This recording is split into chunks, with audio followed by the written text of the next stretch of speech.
Bismillahirrahmanirrahim. Assalamualaikum warahmatullahi wabarakatuh. Perkenalkan, nama saya Farajila Syariah Kadir dari kelas 4H dengan NIM 151423161. Di sini saya akan membuat video tentang mempresentasikan laporan hasil pada mata kuliah Pengenalan Lapangan Persekolahan atau PLP1 yang diampu oleh Ibu Irvin Novita Arifin, SPD MPD. Sebelumnya, kegiatan PLP1 ini dilaksanakan di SDN 81 Sipatana yang dilakukan selama kurang lebih 5 hari secara berturut-turut. Metode observasi ini dilakukan dengan cara pengamatan langsung oleh mahasiswa mengenai kegiatan pembelajaran siswa maupun proses pembelajaran guru selama pembelajaran. Dalam pengamatan ini kami memperhatikan 7 lampiran yang dimana saya akan menjelaskan hasil dari 7 lampiran yang telah kami amati di sekolah tersebut. Mungkin langsung saja kita masuk pada lampiran pertama, yaitu mengamati kultur sekolah. Kultur sekolah ini kami juga memperhatikan beberapa aspek yang perlu kita amati. Yang pertama itu ada kegiatan 3S, yaitu senyum, sapa, salam. Di SDN 81 Sipatana ini memang menerapkan kegiatan 5S, yaitu senyum, sapa, salam, sopan, dan santun, di mana kegiatan ini bertujuan untuk melatih atau membiasakan perilaku baik dari dalam diri siswa sejak usia dini. Yang kedua adalah bersikap ramah dan sopan, di mana saat kami melakukan observasi atau pengamatan, siswa-siswi di SDN 81 Sipatana ini memang sangat ramah kepada semua orang, baik kepada guru-guru ataupun tamu yang lebih tua dari mereka. Hal ini mungkin efek dari kegiatan 5S yang telah diterapkan oleh guru secara rutin. Yang kedua itu ada bersikap ramah dan santun. Selama kami melakukan observasi di SDN 81 Sipatana, kebanyakan siswa dan siswi di SDN ini memiliki sifat ramah dan sopan terhadap semua orang, baik kepada orang yang lebih tua ataupun guru-guru yang ada di sekolah tersebut. Hal ini efek dari kegiatan 5S yang telah dilakukan secara rutin oleh siswa, sehingga mereka terbiasa untuk bersikap baik kepada semua orang.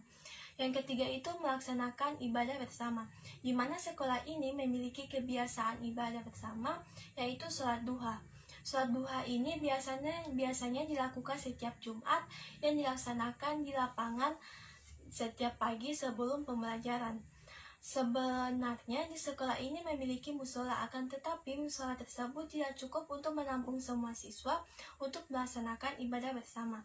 Yang ketiga itu ada pengkondisian awal belajar, di mana guru-guru juga memperhatikan pengkondisian awal belajar siswa yang bisa diterapkan dengan cara membaca doa sebelum belajar, melakukan ice breaking sebelum pembelajaran, atau memperhatikan tata tertib saat pembelajaran. Hal ini tentu membuat pembelajaran bisa lebih kondusif dan juga aman dan nyaman bagi pembelajaran siswa.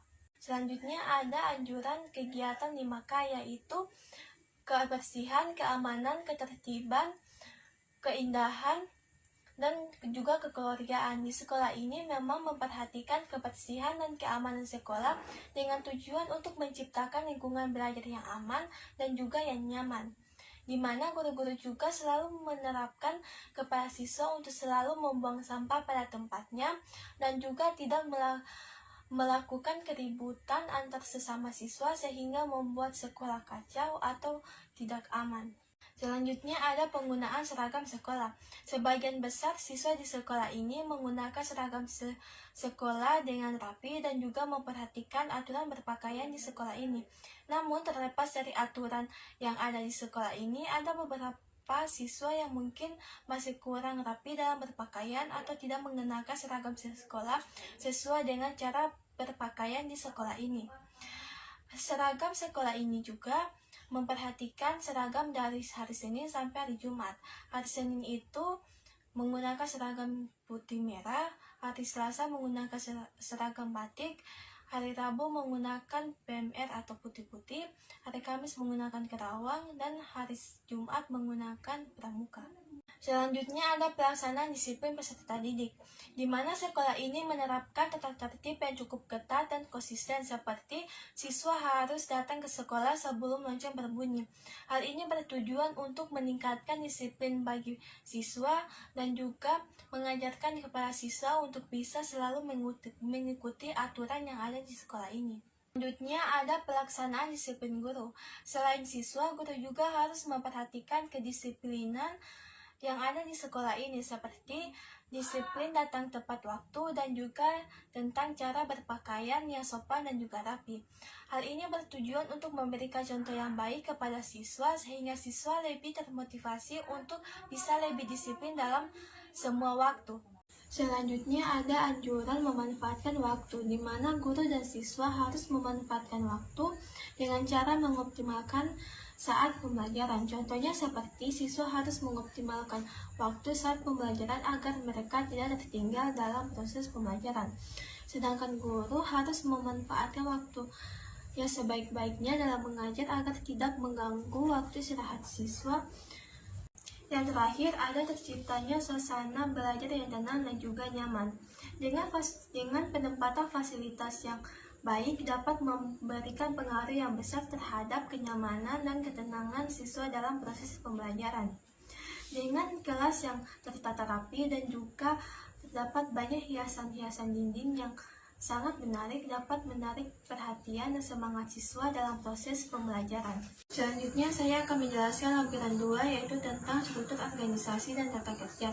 Selama pengamatan di salah satu sifat tanah perlu diketahui bahwa sekolah ini telah memiliki visi misi yang jelas. Visi misi tersebut berfungsi sebagai pedoman serta tujuan yang ingin dicapai sekolah.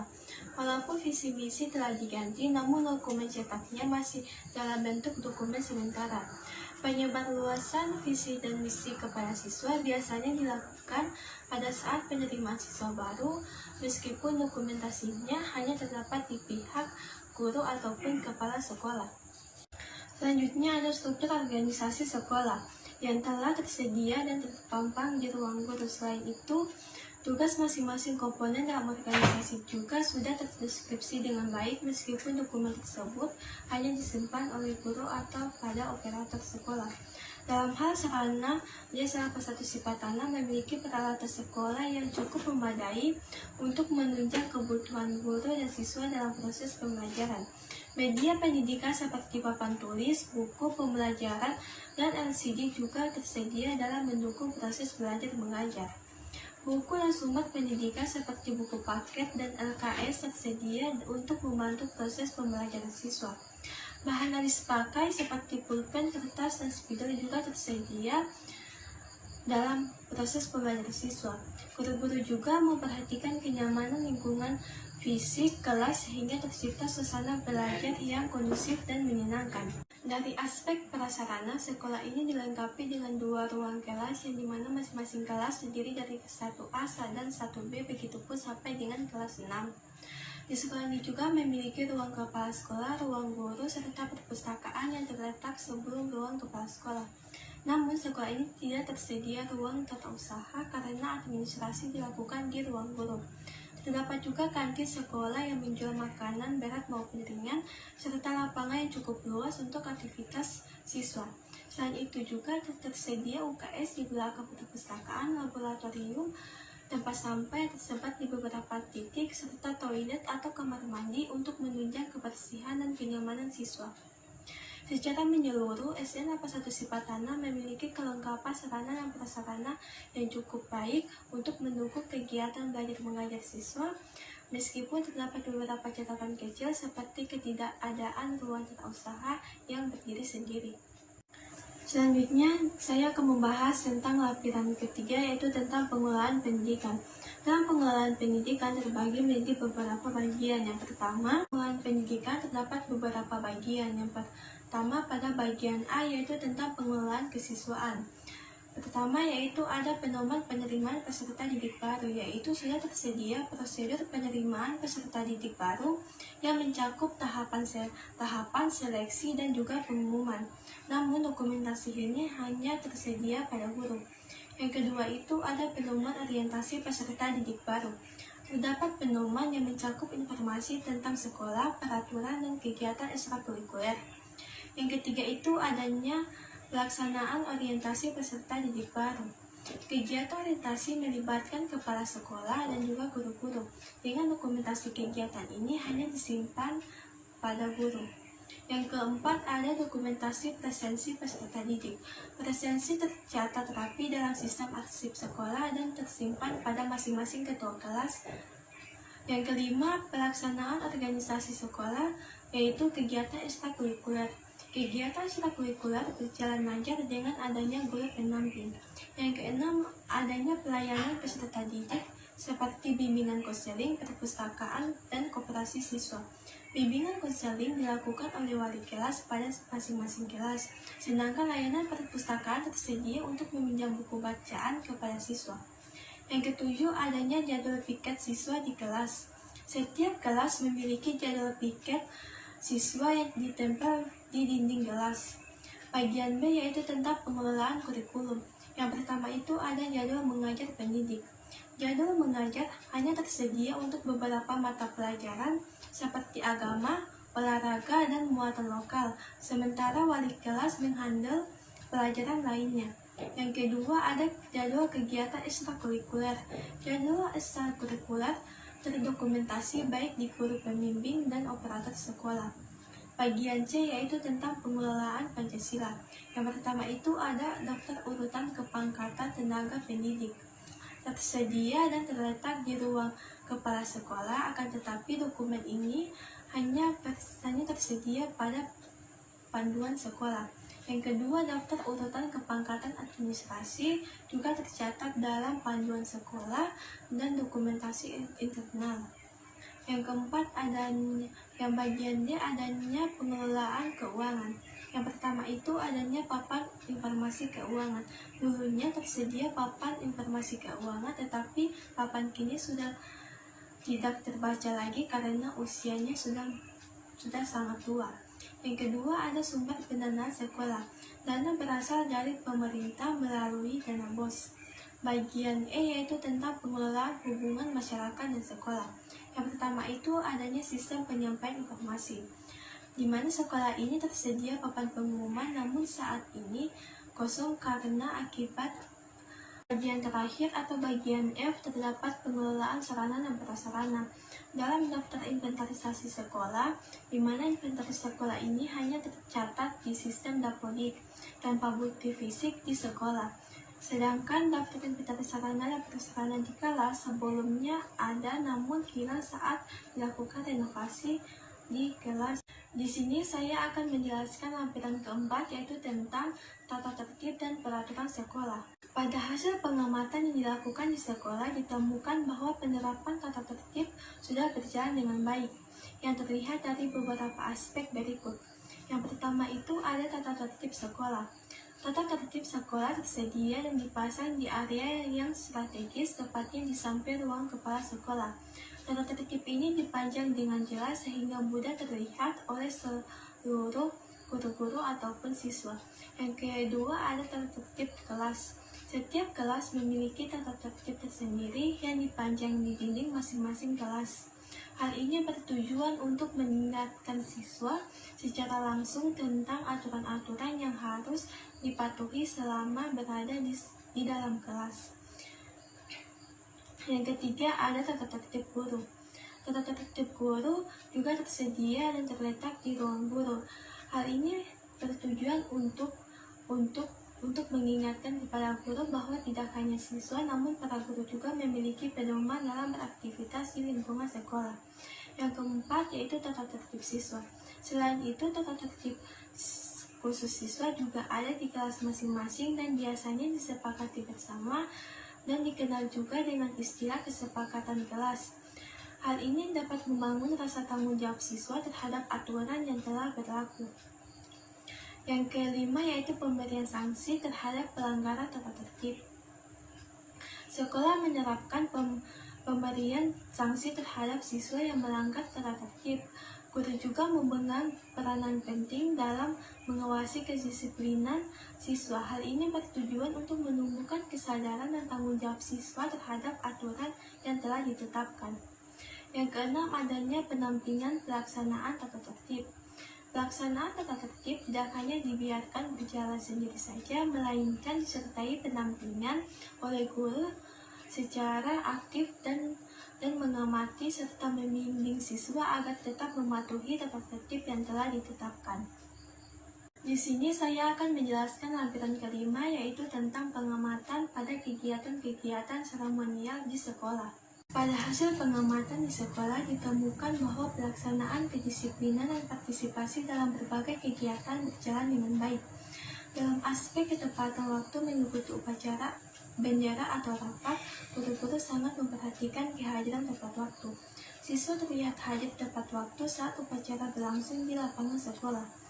Dalam kelengkapan atribut, siswa di sekolah ini juga sangat diperhatikan. Setiap upacara, siswa diwajibkan memakai atribut lengkap seperti topi, dasi, logo seragam yang telah dijahit, dan juga ikat pinggang. Berikutnya ada kehadiran siswa saat upacara bendera. Semua siswa tampak mengikuti upacara dengan tertib dan penuh kedisiplinan, sedangkan dalam rapat kehadiran guru juga terjaga dengan baik. Yang kedua, dalam aspek musyawarah mufakat saat rapat. Pelaksanaan dilakukan secara terbuka, guru-guru diberikan kesempatan menyampaikan ide dan pendapat mereka untuk mendukung kelancaran dan kemajuan sekolah. Selain itu, partisipasi dalam kegiatan keagamaan. Sekolah ini rutin mengadakan kegiatan Isra Mi'raj atau tradisi walimah khas Gorontalo. Selain itu, terdapat kegiatan infak yang dilakukan setiap hari Jumat setelah sholat duha. Berikutnya ada aspek berpakaian dalam kegiatan adat atau keagamaan. Bisa menggunakan pakaian santai seperti baju koko untuk laki-laki dan gamis untuk perempuan, terutama saat pelaksanaan acara keagamaan atau tradisi daerah. Secara keseluruhan, sekolah ini telah menunjukkan kedisiplinannya yang baik dan juga keterlibatan aktif dalam kegiatan-kegiatan yang menunjang karakter.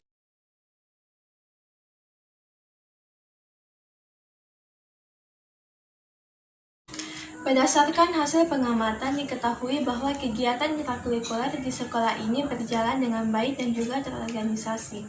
Terdapat kegiatan ekstrakurikuler yang aktif khususnya pada mata pelajaran IPA, agama, dan juga matematika. Namun kegiatan ekstrakurikuler ini lebih banyak diterapkan pada kelas atas. Untuk jadwal pelaksanaan ekstrakurikuler telah tersusun rapi dan tersimpan di operator sekolah, serta disampaikan kepada guru pembimbing sehingga pelaksanaan pembelajaran dapat berjalan lebih teratur. Dalam pelaksanaannya, setiap kegiatan ekstrakurikuler mendapatkan pembinaan dari guru.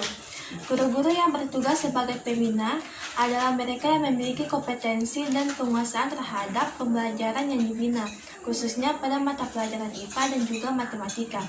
Selain itu, setiap guru yang menjadi pembina ekstrakurikuler dapat berproses dalam pembelajaran sehingga bisa berjalan lebih efektif dan siswa mendapatkan bimbingan yang maksimal dan sesuai dengan bidang keahliannya.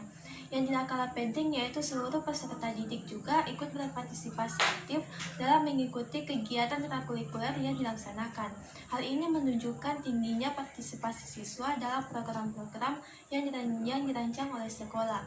Secara keseluruhan, sekolah ini telah menjadi kegiatan ekstrakurikuler dengan baik, mulai dari perencanaan, pelaksanaan, hingga keterlibatan semua komponen, baik guru maupun siswa.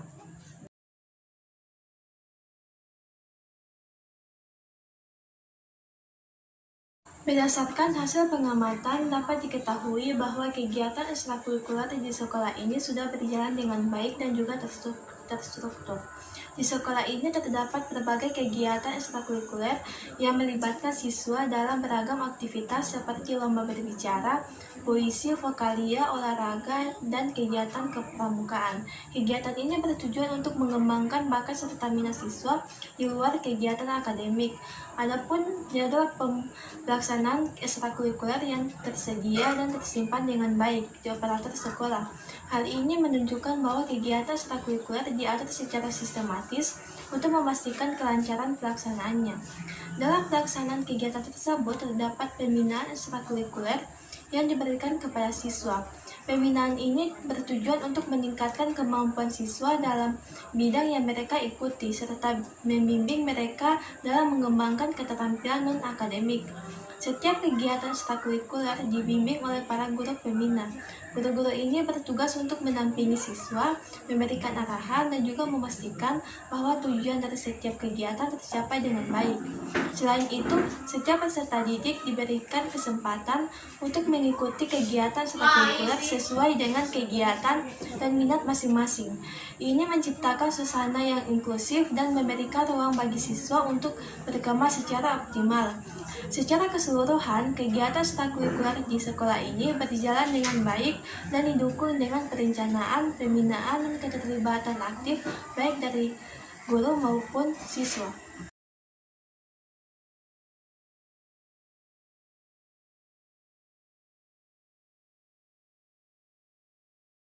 Pada pelaksanaan observasi di sekolah ditemukan beberapa kegiatan positif yang membentuk karakter disiplin dan kebersamaan siswa.